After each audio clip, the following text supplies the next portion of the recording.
Welcome, everybody. We'll try to get started almost on time. My name is, I think I've said hello to almost, I hope everybody so far, or almost everybody.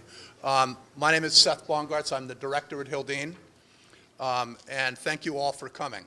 First thing I want to do is introduce the people who, in many ways, make this possible. And those are the Hildene trustees. And we have three trustees here today, if they would just stand. Michael Powers, our board chair, Tony Hoyt, and Bob Coles. And Berthy, you're almost the same. So Berthy Coles as well. We'll make it four. And I know we have at least three of our judges here, actually four. Jane Moriarty, where's Jane? Right there, there's Jane. Jane Moriarty, Carlin Shearer, Pat Dugall, actually our keynote speaker also served as a judge for this event. So thank you to the judges. This is really about kids learning and getting introduced to Lincoln, and that, of course, in most instances starts with a combination of parents and teachers. For teachers today, we have gain across from Arlington, over here, Craig Hannon from Manchester, from MEMS, Deborah McDonald, and Kim Rizzio from Long Trail. They're here every year. Where are they? Right there. Okay, good. We're glad you're all here, and we're especially pleased to have Carrie Sismazia, the Arlington principal, with us today as well. So thank you for coming. And last is Bill and Linda. Where's Bill and Linda? Bill and Linda right in front of me. Bill and Linda Drunzik, who through their businesses, The Perfect Wife and the Spiral Press Cafe, are platinum sponsors and really are the people who make this event possible financially through their generosity. So thank you for that. Hildene is one of Vermont's most important cultural heritage sites. Our mission is to advance the Lincoln legacy through education, commitment to community, and active stewardship of the family's home and land. We're open year-round, 361 days a year, from 9:30 to 4:30. Hildene is the place that more Lincolns lived for more time than any other place in the country.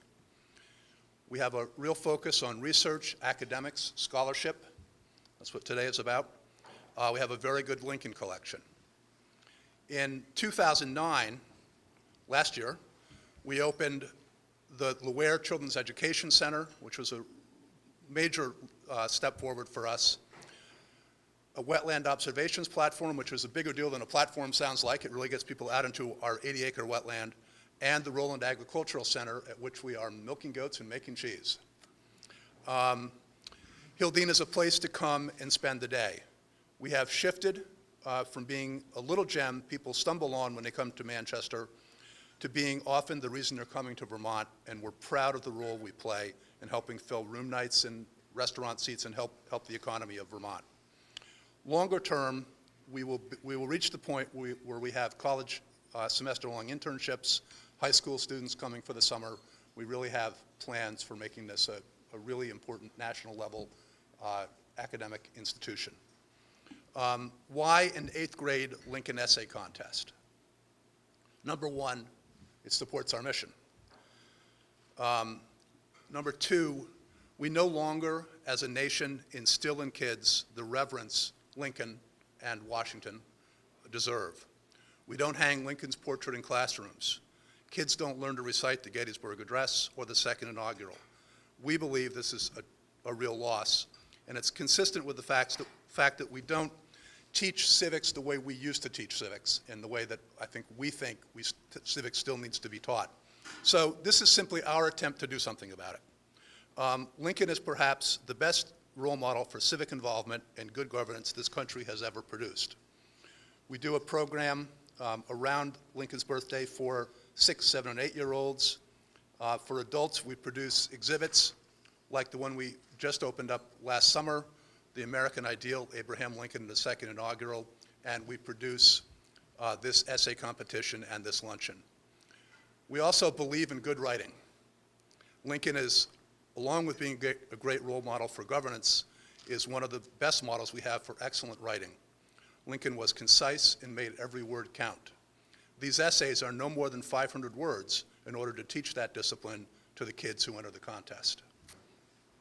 A little bit about this year's contest. It was hard, but it should be hard. The point for our entrants, and especially our winners, is to work hard and produce something of which you are proud for the effort. And every student in this room has done that. And for that effort, there is about to be a reward. Most of you know what this year's contest required, but for those of you who were not in one way or another involved, let me give you the quickest of overviews. President Lincoln drafted what has become known as the preliminary Emancipation Proclamation in July of 1862. At that point, he read it to his cabinet and put it in his desk drawer, waiting for the time when he could pull it out and make it law. The next month, in August, on July 19th of 1862, Horace Greeley, a well-known and respected, I'll use the term abolitionist, editor of the powerful New York Tribune newspaper, wrote an open letter to President Lincoln sharply criticizing him for his failure to free the slaves in rebellious states and for not following the Conscription Act and doing other things that Greeley and others believed Lincoln should have been doing. On August 22nd, 3 days later, President Lincoln responded to Greeley's letter with his own letter, open letter, to the New York Tribune. And in that letter,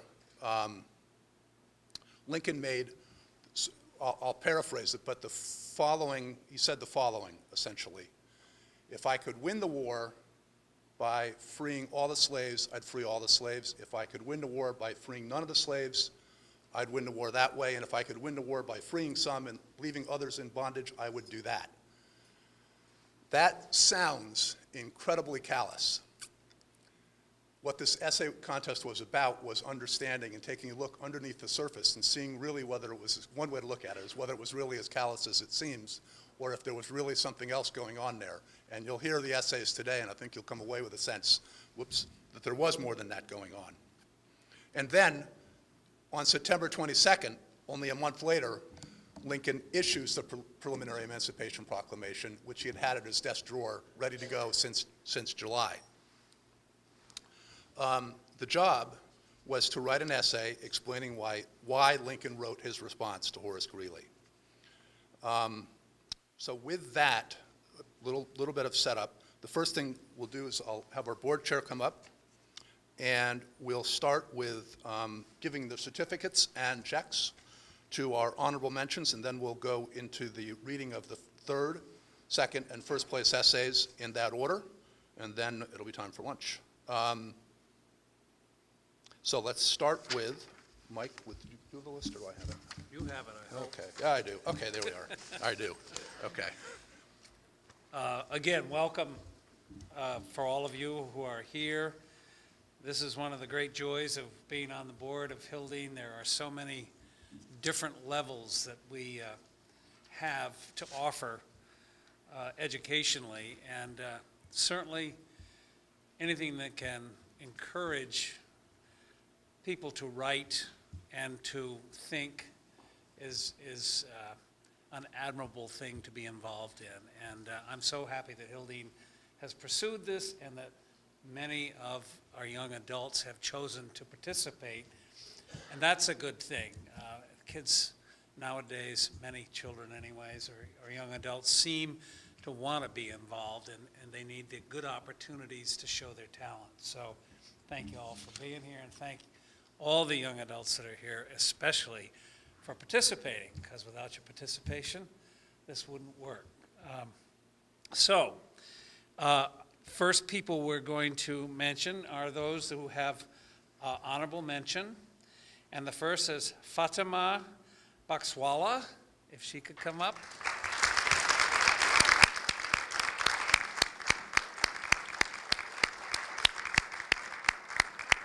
Congratulations. And the second for honorable mention is Claire Cofalici. Claire?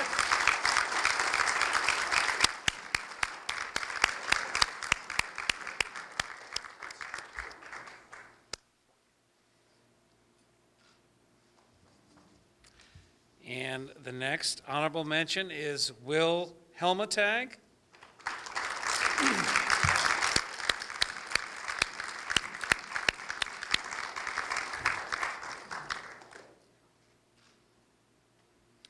And next, Caitlin Owen.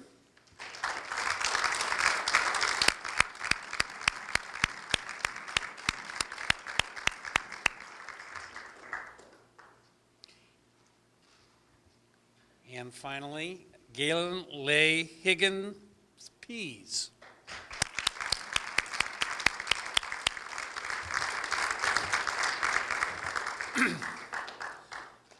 And I would like to mention where they're from, if I could just do that. Fatima is from the Albert Lawton Intermediate School in Essex Junction. Claire is from Maple Street School in Manchester. Will, Long Trail School, which is in Dorset. Caitlin, Long Trail School in Dorset.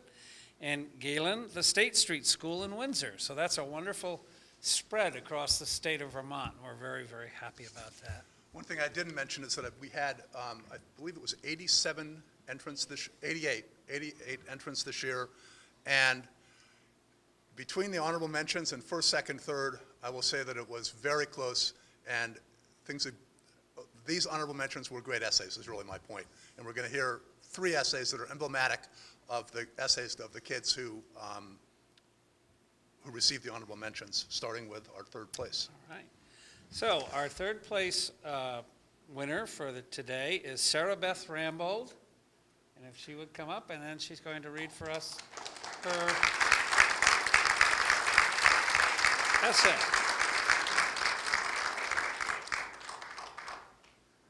All yours. Thank you. Liberty or Union? On August 19, 1862, Horace Greeley, the Tribune's editor, printed a letter to Abraham Lincoln in his newspaper. Greeley complained that the president was remiss in failing to execute the laws, specifically the Confiscation Act. Greeley challenged the president to act now and emancipate the slaves. Lincoln's reply appeared in the National Intelligencer on August 22, 1862. It is important to know the history of the era when these letters were written to understand the letters. Much happened between Lincoln's election and the Civil War. 1850's political debate focused on the expansion of slavery. The North wanted to end slavery, the South wanted to expand slavery. Lincoln supported the laws that curtailed the expansion of slavery. In 1860, Lincoln was elected president. The Southern states had already seceded. Lincoln refused to recognize the Confederacy. The Civil War began. It was first thought that the Civil War would end quickly and the Union would be restored. In 1860, it became clear the war would be a long one. Initially, Union commanders returned slaves to their masters. This became unreasonable because the Southern economy and war effort relied upon slave labor. In 1861, the Confiscation Act was enacted. It authorized the confiscation of Confederate property, including slaves. At first, Lincoln opposed the act, fearing it would aggravate the border states. The war dragged on into 1862. The Union Army had failed to put down the rebellion. The Union had won no decisive victories, and casualties were tremendous. It was under these circumstances that the letters were written. Greeley's letter questioned Lincoln's policies. Greeley demanded that Lincoln execute the laws, the Confiscation Act. Greeley chastised Lincoln for allowing his generals to disregard the act, by returning slaves to their masters and not allowing them into Union ranks. To Greeley, this was as unmilitary as inhuman. Lincoln's reply left no doubt regarding his policies. It was save the Union. If saving the Union meant ending or continuing slavery, he would do it. Lincoln concluded the policy he pursued was his official duty. Personally, however, he wished all men to be free. At that time, the war was a stalemate. Lincoln couldn't jeopardize losing the border states. Additionally, Lincoln doubted he had the constitutional authority to end slavery. Slavery was a state issue. Nevertheless, when Lincoln penned his reply to Greeley, he had already written the Emancipation Proclamation. Lincoln wanted to free the slaves, but needed a Union victory. That victory came at Antietam. Lincoln announced the Emancipation Proclamation freeing all slaves in defeated Confederate states. The purpose of Lincoln's reply has been debated. It appears that Greeley, with his challenge to Lincoln, unknowingly gave Lincoln the platform and opportunity to softly announce his new position on emancipation. Lincoln's reply allowed him to regain the North's confidence while explaining his policies to the South. Lincoln's reply to Greeley prepared the country for Emancipation Proclamation, which was soon to follow. In giving freedom to the slave, we assure freedom to the free. Abraham Lincoln, 1862. Thank you.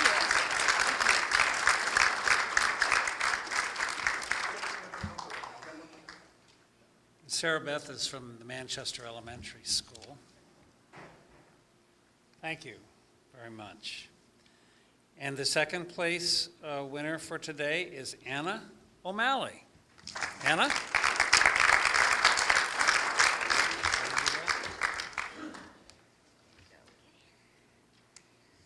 On August 19, 1862, Horace Greeley, influential founder and editor of the New York Tribune, published a strongly worded editorial addressed to President Abraham Lincoln.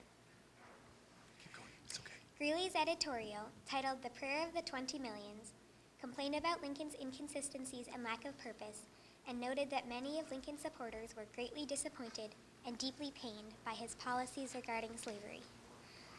Greeley urged Lincoln and his subordinates to execute the laws to the letter, in particular the Second Confiscation Act, which decreed that the slaves of Confederate officials would be forever free. Greeley also commented that states of the Union with slavery, such as Maryland and Delaware, were, though under the Union flag, in full sympathy with the rebellion, while free rebel states were unconquerably loyal to the Union. Finally, Greeley insisted that Lincoln abolish slavery once and for all, stating, "The rebellion, if crushed out tomorrow, would return within the year if slavery were left in full vigor."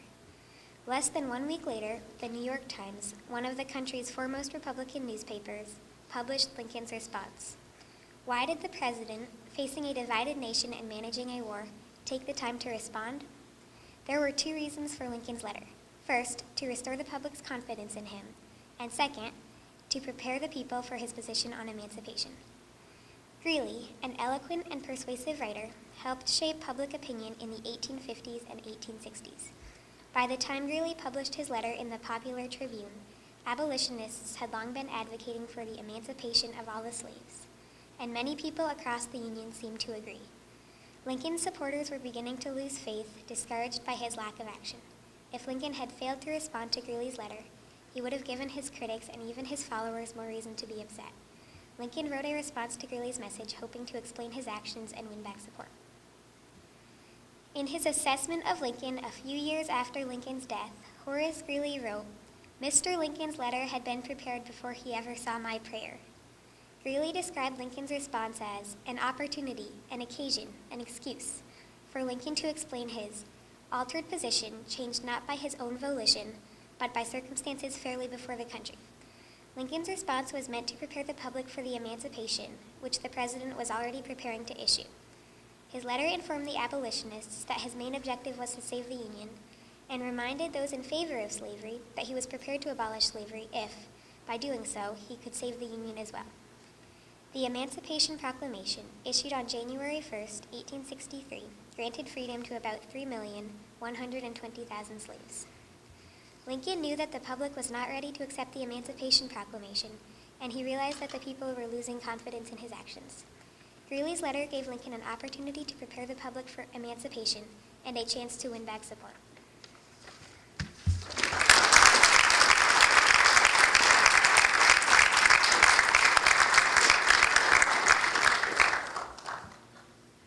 Anna is from the Albert D. Lawton Intermediate School in Essex Junction.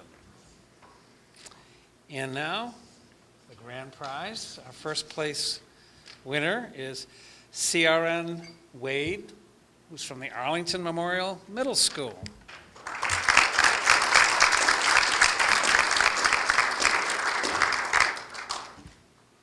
Executive Mansion, Washington, November 22nd, 2009.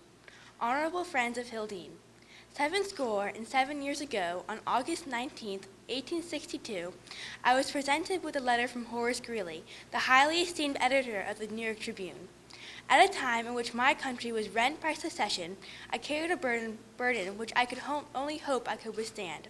Seeking to advance the abolitionist cause, Mr. Greeley's letter accused me of being strangely and disastrously remiss in the leadership of my country, and asserted that had I not given deference to rebel slavery, the rebellion would have received a staggering, if not fatal, blow.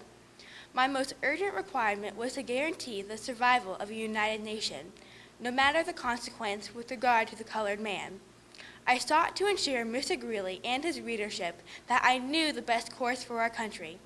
At the time, I could not divulge whether I intended to free all, some, or none of the slaves. Any answer could have caused the secession of the states that had yet to decide for the Union. But even then, my countrymen could not know that my desk already held a draft of the Emancipation Proclamation. This fulfillment of the freedoms granted by our founding documents to all Americans, including the Negro, required appropriate timing and a Union victory in the ongoing Civil War. I believe, before the slaves were freed, that states currently permitting slavery ought to be permitted to maintain slavery within their borders, but no other admitted state should have been allowed to house slavery. Indeed, my ideas of slavery enabled me to have a partially sympathetic but rational opinion toward the emancipation of the slaves, especially during my earlier confrontational debates with Stephen Douglas. In response to Mr. Greeley, I presented my position similar to the way I responded to Mr. Douglas. That is, as a man whose thinking paralleled that of our forefathers, and believed the spread of slavery into new territories shall be opposed as I anticipated its ultimate extinction. Mr. Greeley could have expected no more from me than truth, honesty, respect, and my confidence that I am in the right. But to my nation I am duty bound. The instant I finished reading Mr. Greeley's letter, I knew this man spoke from a heart I have always supposed to be right, and was lending voice to those most cherished beliefs of our founding fathers. A man who could speak so passionately about his core beliefs demands my respect. And though I stood accused, I assured the nation I was strong and firm, steadfast and confident our country would not perish. Our country's founding documents declare that all men are created equal, and I welcome the day that all men everywhere could be free. But until the day I presented the Emancipation Proclamation, when a victory in our great Civil War was nearly assured, my utmost priority was to preserve the Union. Yours, A. Lincoln.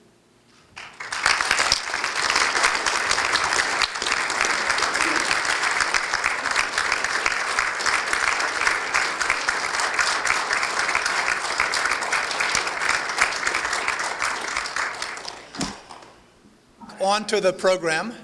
I hope everybody had a nice lunch, and dessert is coming around. And I want to introduce our keynote speaker, Charlie Smith, who's a friend of mine and a friend of Hildene and a friend of Vermont, actually. Charlie was born in Burlington and has lived in Burlington, relatively speaking, his whole life. And I'll start talking about Charlie's experience by saying that in 1975, from 1975 to 1978, for 2 terms, he served in the Vermont House of Representatives representing the city of Burlington while he was attending Harvard. I think going one semester on, one semester off, and took a little longer to get through Harvard than he would have otherwise. But Charlie then graduated from Harvard in 1978. And then he spent a year in Australia as a student at the University of Melbourne on a 1-year Rotary Foundation scholarship. From 1981, then coming back, from 81 to 83, he was staff director and administrative assistant for Congressman Jeffords. In 1980, prior to that, he was assistant to the chairman of the Vermont Public Service Board. After that, he had a career in banking, ending up as president of Key Bank. And in 2003, Charlie was appointed secretary of the Agency of Human Services by Governor Douglas when he first took office. And he led the reorganization of that agency, and he was subsequently appointed secretary of administration.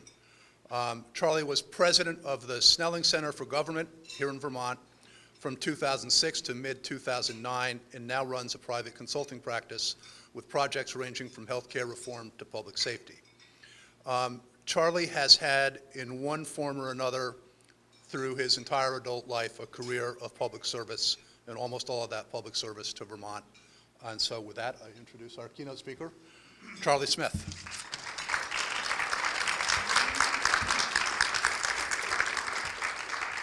Well, thanks, Seth. Gosh, to hear my resume like that, it makes me realize I've changed careers a few times. But, you know, for you young adults in the room, you're going to find that that's the way the world is going to work for you. And more compared to when I was your age, that's the way it works. You move among careers and you look for ways to build from one direction to the next.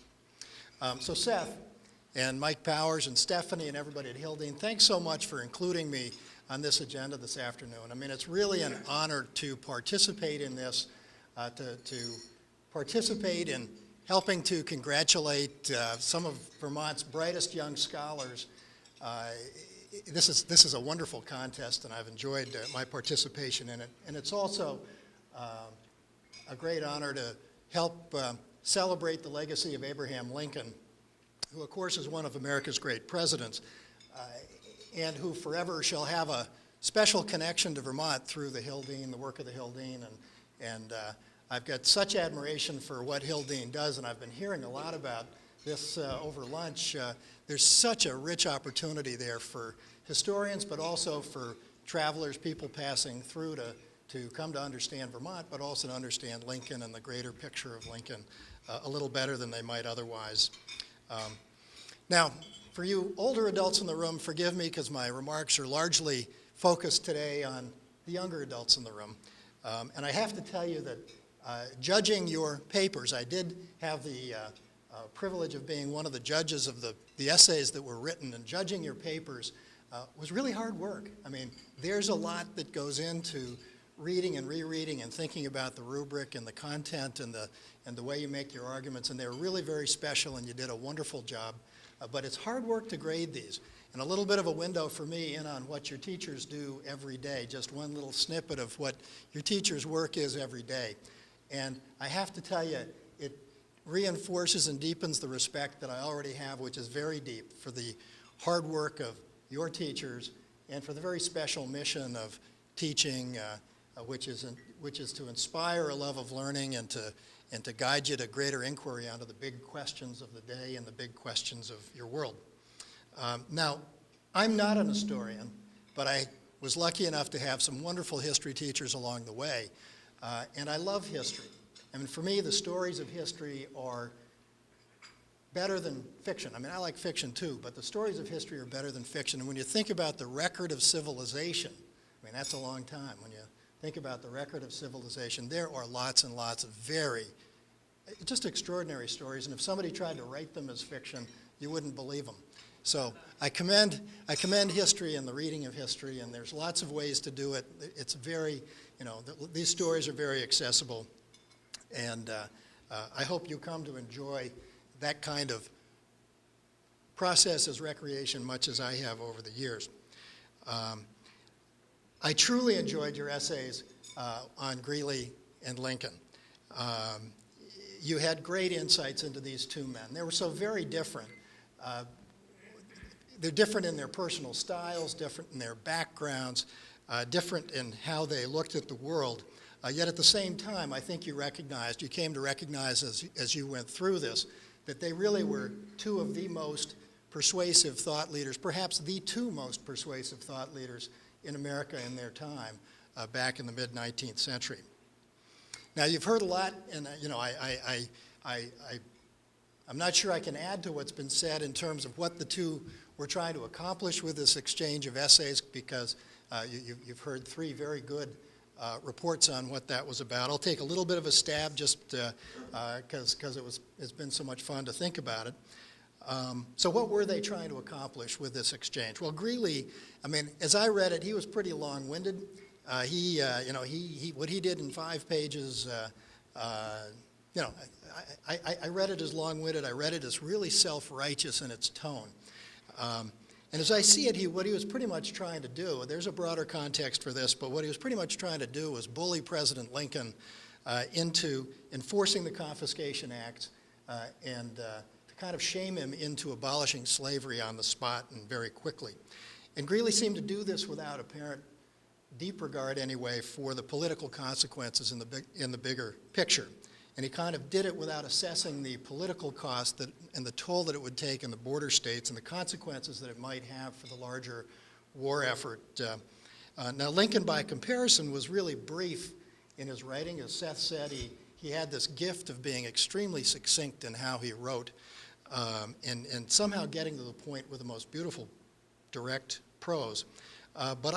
So he writes in plain English, and I think he has a humorous edge, but there's a kind of an edge to what he says, forgiving Greeley, I think, for being imperious or something like that in his tone and so forth. But in a few words, Lincoln achieves a complex but also a set of pretty subtle goals. I mean, I read it that he was speaking very directly to the border states.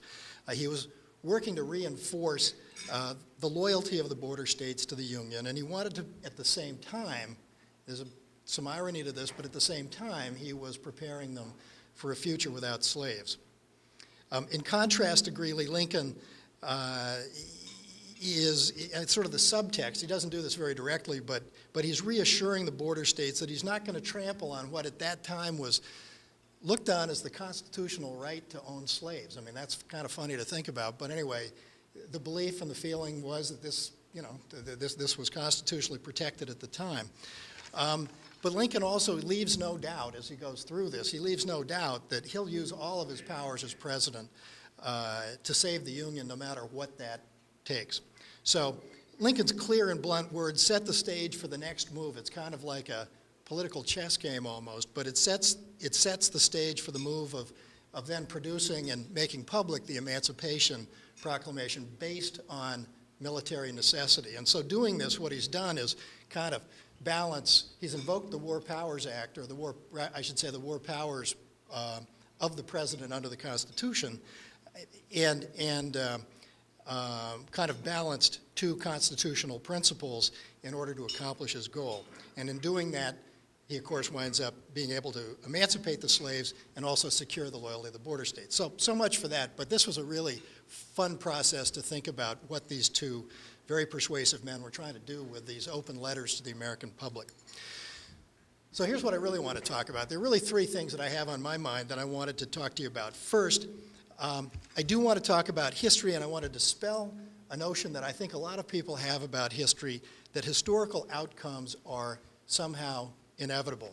Second, I want to talk about Abraham Lincoln as a man of destiny. And third, mostly, I want to talk about you and your destiny, that you'll answer the call of leadership, and that you'll do that many times in the course of your life. So first, a couple of words about history. Back in December, when I was reading your papers, in fact, it was the very same day that I was really getting into reading the essays. It was a Sunday, and as I often do, it's maybe a stretch to call it a run, but anyway, I took a run in my neighborhood, which borders the University of Vermont, so I tend to run up around at the University of Vermont. And I noticed that as I got around the gym area, the Patrick Gym, I noticed that a crowd was gathering for some purpose. People were directing traffic, cars were being parked, groups were walking up into the gymnasium. So clearly something was going on. As I got a little bit closer, I realized that a lot of the people who were there were in uniform, and that this was one of the farewell ceremonies for at least one contingent of the Vermont National Guard, men and women who were in the process of departing further training on their way to Afghanistan. And I have to tell you, it took the wind out of me. I knew this was happening, of course. It's been in the press, and it was very clear that we were deploying troops, but it took the wind out of me. And I started to ask myself, why? Well, partly it's just the sheer bravery and the sacrifice of the men and women going and of the families who were left behind and all of that.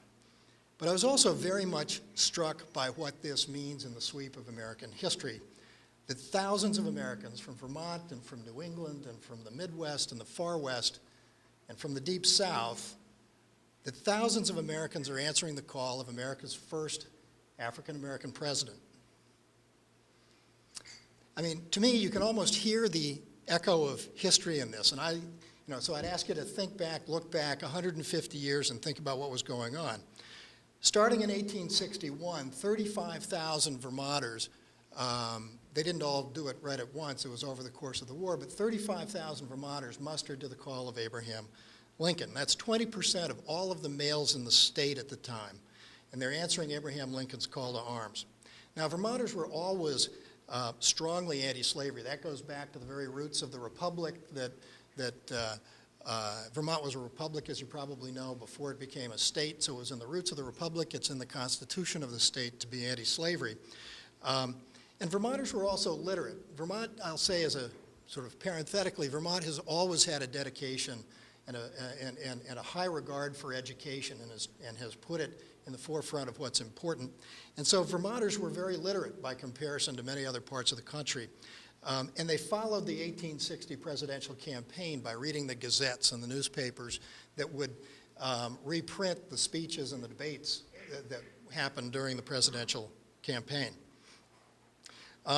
Vermonters supported Abraham Lincoln in the election, and in fact, they did that voting. He was opposed, as you know, by Stephen Douglas, who in fact was a Vermonter who was born and raised not far from here in Brandon, so 30 or 40 miles to the north. So Vermonters supported Lincoln. They answered his call to war, and you can't talk about Vermonters in the Civil War without pointing out also that Vermonters were frequently cited as just time and again, from Gettysburg to the Wilderness Campaign to the Battle of Cedar Creek, they were cited as the bravest of all troops in the heat of battle. They're the ones that the generals would put into the most critical spot to hold the line and so forth, and their action in the Civil War brought great credit on the Vermont troops, and that's really part of history that's very real. Vermonters fought with valor, with huge loss of life. 1 out of every 5 of the soldiers was killed, either on the battlefield or died of wounds afterwards. That's nearly 6,000 dead. And they fought to end slavery, and they succeeded ultimately in that great mission. The Union was saved, slavery ended. My point is this. It's easy to look at all of this. It's easy to think of history as a sequence of events where the outcome is inevitable. It's easy to think that the North was meant to win the Civil War.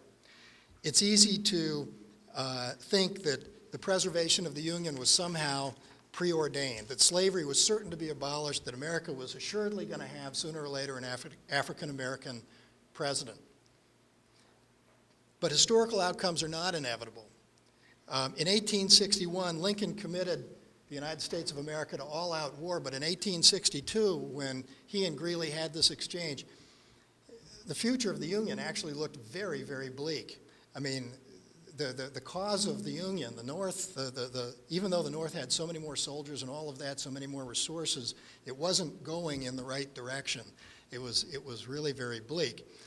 There was no assurance that the Union would be saved or that slavery would end, and it certainly was not inevitable that America would wind up or would in any, would elect an African American president. So that brings me to the second thing I wanted to touch on, which is Abraham Lincoln and his destiny. Many of the smartest people in the country actually believed that Lincoln was unprepared to be president. I mean, after all, he really didn't have a formal education. He was a frontier lawyer. He'd had a couple of relatively undistinguished years in the Congress. He'd never been a senator or a diplomat or a governor or a general. He had no obvious experience to suggest that he could manage the extraordinary challenge of serving as president while the nation was falling apart. But then again, if somebody more expert had been elected in 1860, and I say expert in quotes, if somebody more expert had been elected in 1860, let's say somebody who agreed more with Horace Greeley, and that could easily have been William Seward or Salmon Chase. They were both Republican candidates for president in 1860. Someone who put abolition first, well, then the Confiscation Act probably would have been enforced, and the border states probably would have left the Union, and the Northern cause might have gotten discouraged. The point is, the North could easily have lost the war, and slavery might have lasted another century, and had it lasted another century, it would have lasted in a new nation called the Confederate States of America.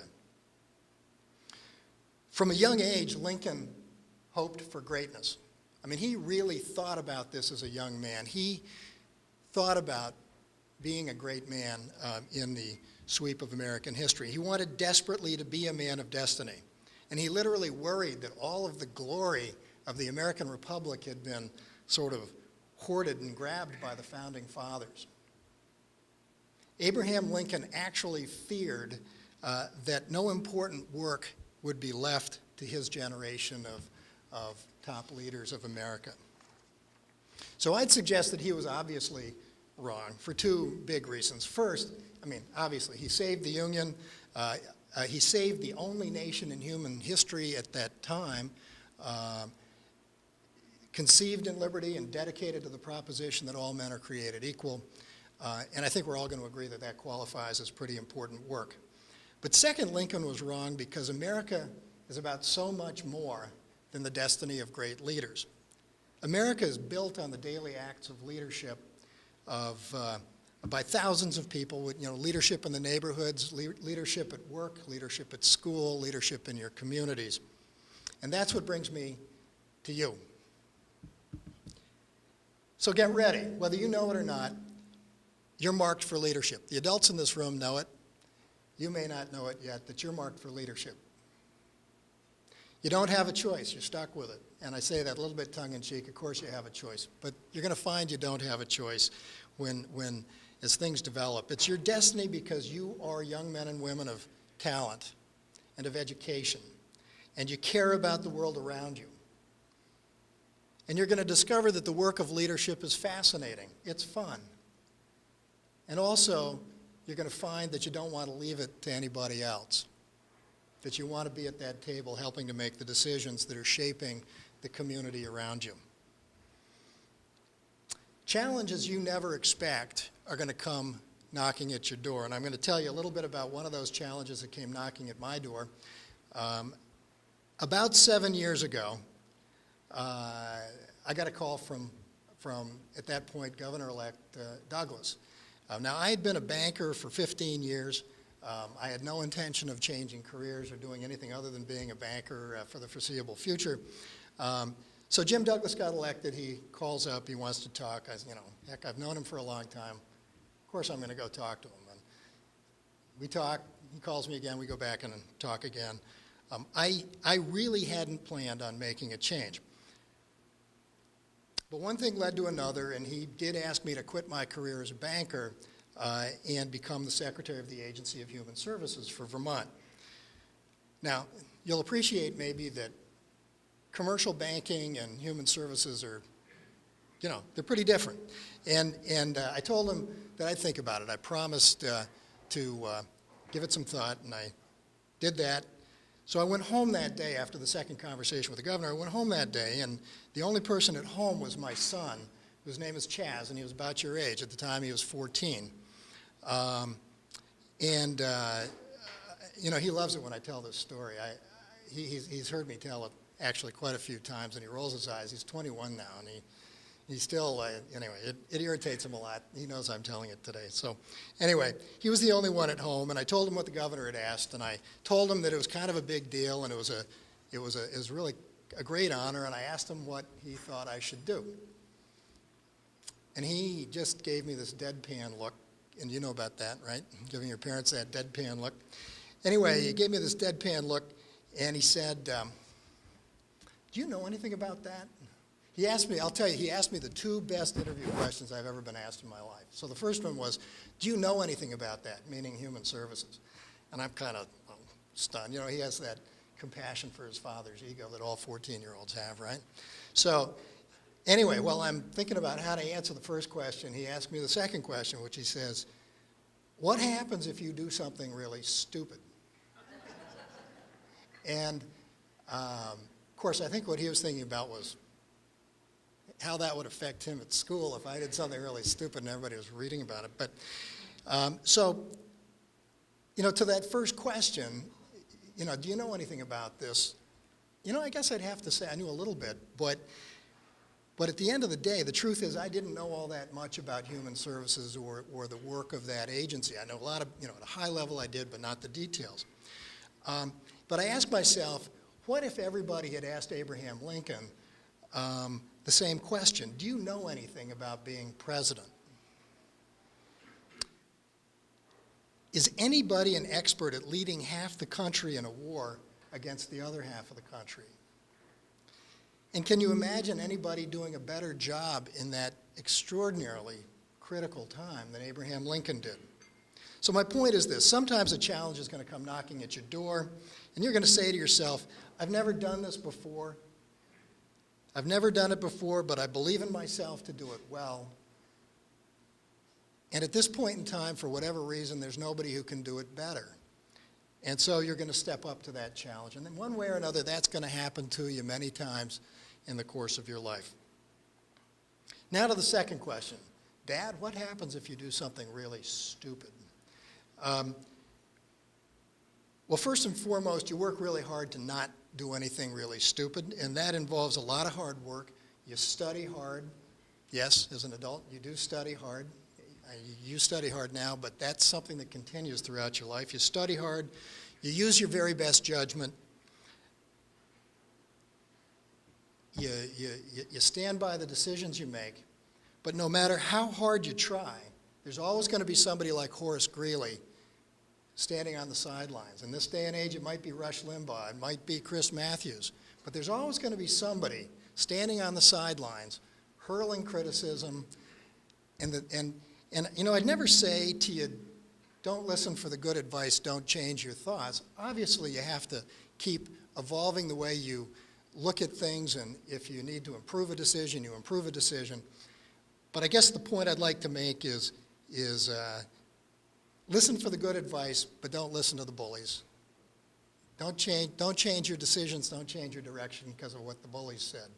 And it feels to me a little bit that that's kind of what that interaction was between Greeley and Lincoln. Greeley was being a bit of a bully. Lincoln pushed back. And had he not, things might have been very, very different. So let me just sum it all up the following way. First, the next chapter of our history is not preordained. It's up to us together to write that chapter.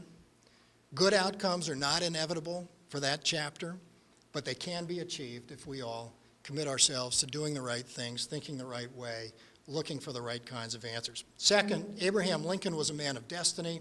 He might not have been an expert, but he was the right leader for the right time. And third, you are young men and women of destiny. You will be the right leaders for your community, for your state, for your nation. Challenges are going to come knocking at your door, and you're going to answer those challenges. I have every confidence that you're going to accept those challenges and lead for the greater good. So again, I appreciate the chance to be part of your celebration today. Your essays were terrific. Congratulations to the winners, and keep it up. You got a lot of good work ahead of you, and the rest of us in the room are counting on you to make it stick and make things right for us. So, thanks a lot.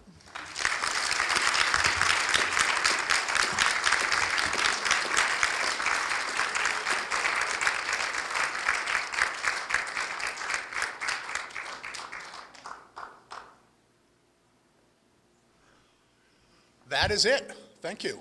Thank you all for coming. We'll see you, hopefully, all of you, next year. Thank you.